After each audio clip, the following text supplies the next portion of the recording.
Assalamualaikum warahmatullahi wabarakatuh. Kali ini saya mau jelasin karena banyak pasien yang protes. Banyak pasien yang selalu bertanya, "Dok, kenapa sih kalau ke dokter gigi itu harus bolak-balik? Dok, gimana sih kalau misalnya sekarang bisa nggak ditambal tetap? Dok, bisa nggak sih setelah ini langsung tambal tetap?" Nah, teman-teman, kenapa hal itu bisa terjadi? Saya mau jelasin dulu ya. Seperti yang pernah saya sampaikan bahwa gigi itu sebenarnya ada beberapa lapisan. Saya melihat nih. Ya. Ini ada lapisan-lapisan gigi kalau gigi dibelah dua. Ya. Nih, saya lihat kan. Saya tunjukkan. Nah, seperti kayak gini.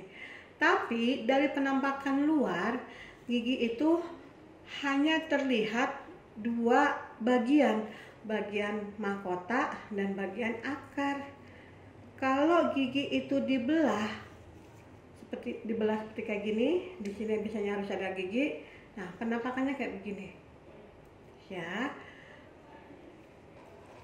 Ini yang putih dari luar ini bisa kelihatan. Ini adalah email atau enamel. Ya. Nah, ini akar biasanya ditutup oleh gusi. Nah, dari akar ke bawah itu biasanya linu. Nah, email putih ini itu melapisi yang namanya dentin. Dentin ini yang kuning. Ya, dari dentin ini ke dalam, di dalamnya ini, di dalam setelah dipotong ini ada namanya sementum yang untuk melapisi akar. Ya, sementum itu adalah tulang yang menutup akar. Nah, dari email ini ke dalam sampai ujung ini, dan ini sangat berhubungan dengan jaringan di bawah permukaan gigi, di bawah permukaan gusi. Nah, maka itu kalau dari dentin ini, maka itu kalau dari dentin ke bawah itu adanya serabut saraf dan pembuluh darah yang kalau terbuka akan merangsang rasa ngilu, rasa sakit, bahkan bisa kemana-mana. Kalau misalnya teman-teman mempunyai lubang gigi hanya sampai email aja, sampai yang putih ini aja, belum terasa ngilu, belum terasa sakit. Tapi kalau sudah masuk ke arah dentin ini, pasti ngilu, lama-lama sakit, dan beda ngilunya.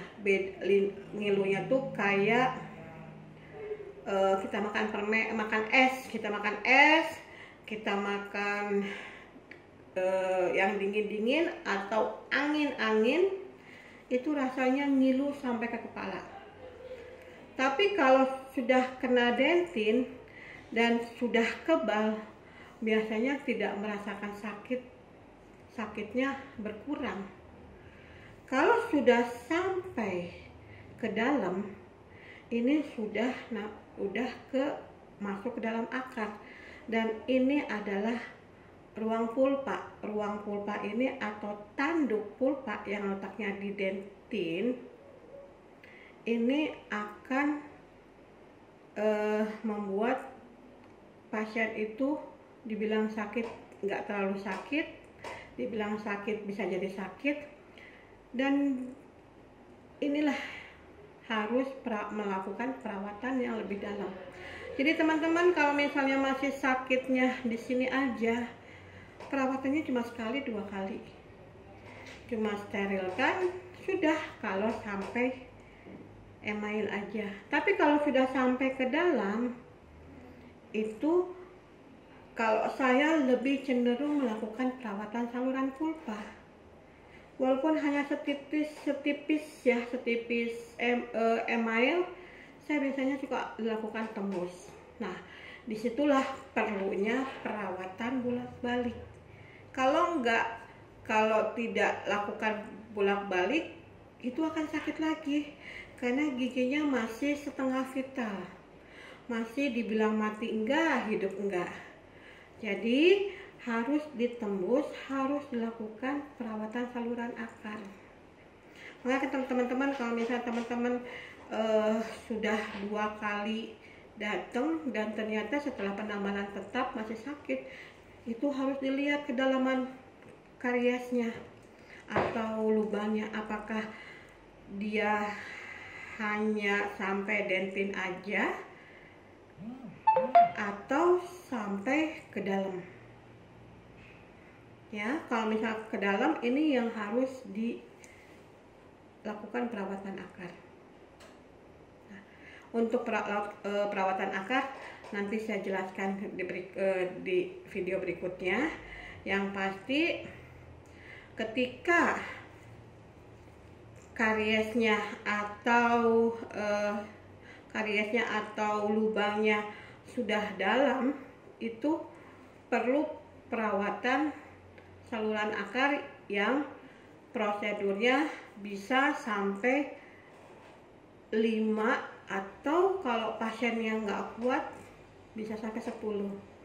Jadi teman-teman, mulai sekarang jaga kesehatan, khususnya kesehatan gigi dan mulut, dimulai dari makanan kita, kebiasaan kita, dan pola pikir kita, karena itu berpengaruh terhadap kesehatan keseluruhnya. Sakit gigi bisa berefek kepada sakit pembuluh darah yang mengakibatkan bisa sakit pusing, bisa sakit lambung juga, atau bisa ke jantung dan paru-paru juga. Mungkin hanya itu yang bisa saya sampaikan. Terima kasih. Untuk video yang selanjutnya saya informasikan. Jangan lupa subscribe dan bunyikan lonceng. Kita ketemu di video berikutnya. Assalamualaikum warahmatullahi wabarakatuh.